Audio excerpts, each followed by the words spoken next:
যে এটা হচ্ছে আমার ছাদ বাগানের সবগুলো গাছ, আজকে একটা একটা করে হচ্ছে দেখাই। এটা হচ্ছে একটা লেবু গাছ, এটা হচ্ছে একটা ভ্যান গাড়ি থেকে কেনা হয়েছিল, একদম লেবু সহ ছোট একটা গাছ ছিল।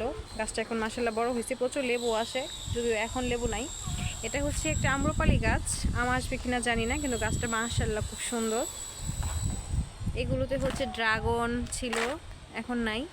তারপর হচ্ছে পেঁয়াজ ছিল, রসুন ছিল, আদা ছিল, এখন নাই। এগুলো প্রচুর ঘাস, এই পরিমাণ ঘাস, মানে ঘাস জন্মায় যে মনে হয় যে একটা ছাগল করা যাবে, মানে পালা যাবে এই ঘাস দিয়ে। এটা হচ্ছে একটা কচু, এটা নাকি রান্না করে খাওয়া যায়, ইউটিউব দেখে রান্না করে খাবো আর একটু বড় হোক। যে এখানে একটা ছোট ড্রাগন গাছ, এখানে একটা মরিচ, এটাতে হচ্ছে সারা বছর মরিচ পাওয়া যায়, মানে খাওয়াটা চলে আর কি টুকটাক। এই যে এটা হচ্ছে একটা বড় ড্রাগন গাছ, এখানে হচ্ছে ড্রাগন আসছে মাশাআল্লাহ কয়েকটা, আমরা খাইছি কয়েকটা, আবার হচ্ছে প্রসেসিং কয়েকটা চলতেছে। এই যে